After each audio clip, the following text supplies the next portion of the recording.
Hello दोस्तों, I hope आज सब अच्छे होंगे।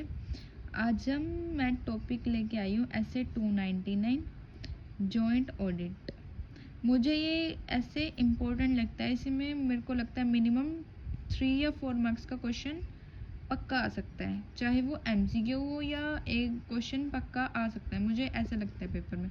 तो आज हम पेपर के अकॉर्डिंग रिवीजन करेंगे, कैसे हम थोड़े थोड़े टॉपिक को उठा के, मतलब जो इम्पोर्टेंट टॉपिक उठा के पेपर में हर एक ऐसे का हम कैसे उसको 1.5 दिन के अंदर कंप्लीट करें, क्योंकि हमें भी पता है कि ऐसे हमारे लिए इम्पोर्टेंट है। ऐसे 299 जॉइंट ऑडिटर, इसका हम ऐसे कैसे याद करेंगे, जैसे 9 है मतलब 2 बार है, 2 मतलब जॉइंट ऑडिटर। अब हम पहले पढ़ेंगे जॉइंट ऑडिट होता क्या है। जॉइंट ऑडिट, इसमें हम क्या करते हैं, जो फाइनेंशियल स्टेटमेंट होती है एंटिटी की, किसी एक एंटिटी की फाइनेंशियल स्टेटमेंट ऑफ एंटिटी का हम ऑडिट करते हैं। कोई 2 या 2 से ज़्यादा ऑडिटर जब एक फाइनेंशियल स्टेटमेंट ऑफ एंटिटी का ऑडिट करता है तो उसे हम बोलते हैं जॉइंट ऑडिटर। अब हमें जॉइंट ऑडिट करना है, उसके लिए हमें प्लानिंग भी करनी पड़ेगी, उसका हमें रिस्क असेस करना पड़ेगा, उसके अकॉर्डिंग हमें क्या करना पड़ेगा, वर्क को भी एलोकेट करना पड़ेगा।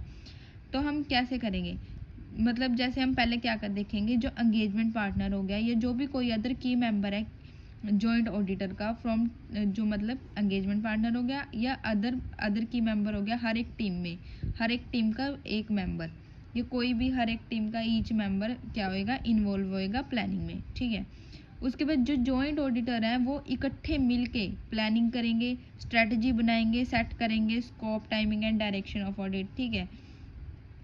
उसके बाद हम क्या करेंगे, जब हम कमेंस करेंगे प्लान को, उससे पहले हम क्या करेंगे, जो जॉइंट ऑडिटर है वो डिस्कस करेगा और डेवलप करेगा एक जॉइंट प्लान को कि कैसे हमें क्या क्या क्या करना है, ठीक है। एक ऑडिट करने के लिए हमें क्या क्या, जैसे स्कोप हो गया, टाइमिंग हो गया, डायरेक्शन हो गया, वो कैसे सेट करना है, और वो उसके बाद वो डिस्कस करेगा।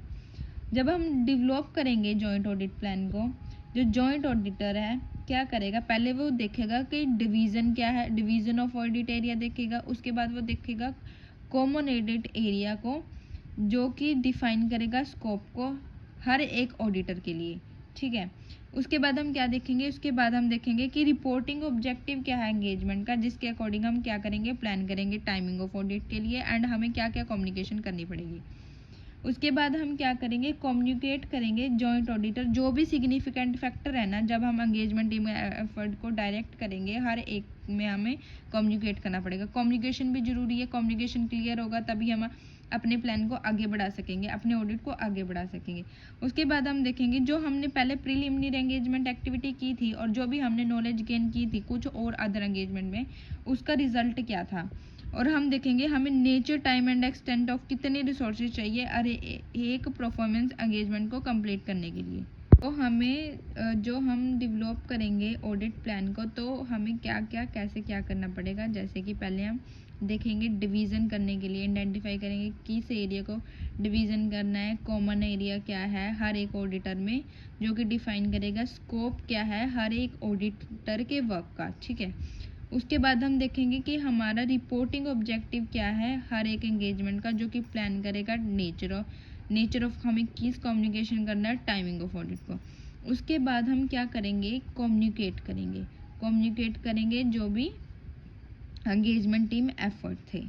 उसके बाद हम कंसीडर करेंगे result of preliminary engagement activity, या कोई हमने जो भी हमने नॉलेज गेन की थी, जो भी हमने अदर एंगेजमेंट परफॉर्म की थी, ठीक है। उसके बाद हम देखेंगे हमें नेचर क्या चाहिए, टाइमिंग क्या है, और एक्सटेंट ऑफ रिसोर्सेज रिक्वायर्ड है टू परफॉर्म द एंगेजमेंट। उसके बाद हम पढ़ेंगे रिस्पॉन्सिबिलिटी क्या होती है एक जॉइंट ऑडिटर की।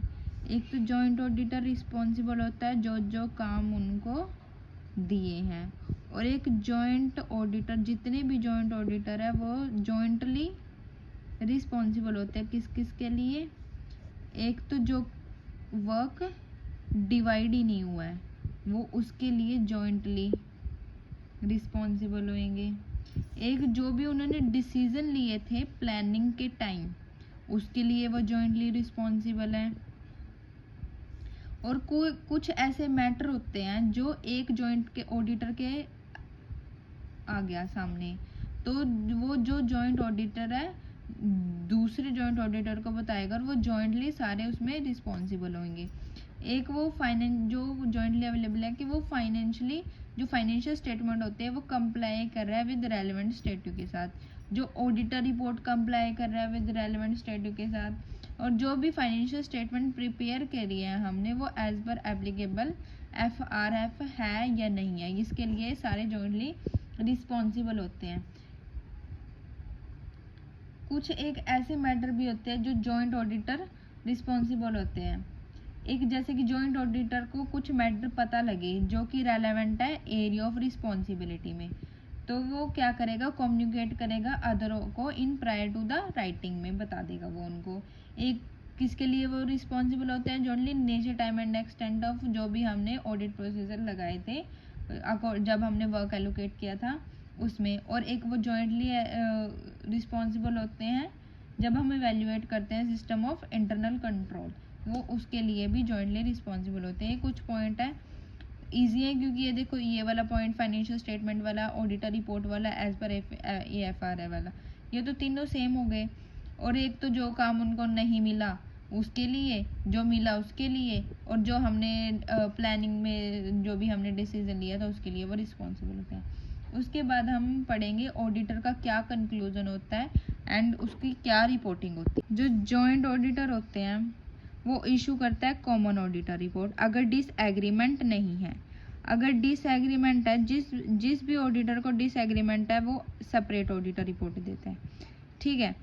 अगर उसके बाद क्या करते हैं, जो सेपरेट ऑडिटर रिपोर्ट मतलब ये अगर मतलब ऑडिटर ओपिनियन का ये नहीं है कि अगर मेजोरिटी है तो हम उसी मेजोरिटी को मानेंगे, नहीं, उसमें हम क्या, अगर हम किसी अलग ऑडिटर अलग ओपिनियन पे आते हैं तो हम अलग रिपोर्ट देंगे, ठीक है। जो भी हम सेपरेट रिपोर्ट इशू करेंगे उसका रेफरेंस हम देंगे जो भी अदर जॉइंट ऑडिटर ने डिसाइड की थी कि हम ये रिपोर्ट देंगे, और जो हम सेपरेट ऑडिटर रिपोर्ट में है उसमें हम देंगे रेफरेंस जो दूसरी ऑडिटर रिपोर्ट का। इसमें यही है बस। इसमें क्या करेंगे, अदर मैटर पैराग्राफ में जो भी ऐसे 706 है जो हम आगे पढ़ेंगे उसमें हम अब रेफरेंस देते हैं, ठीक है। कुछ एक ऐसे मैटर है जो जॉइंट ऑडिटर एज्यूम करता है कि हम ये नहीं है कि हम हर एक वर्क को देखेंगे कि उसने उसके अकॉर्डिंग ऐसे के अकॉर्डिंग उसने काम किया है या नहीं है, ना हमें ये देखने की ज़रूरत है कि रिव्यू भी नहीं करेंगे, हम बस ये मान लेंगे, एज्यूम कर लेंगे कि उसने उस ऐसे के अकॉर्डिंग काम किया।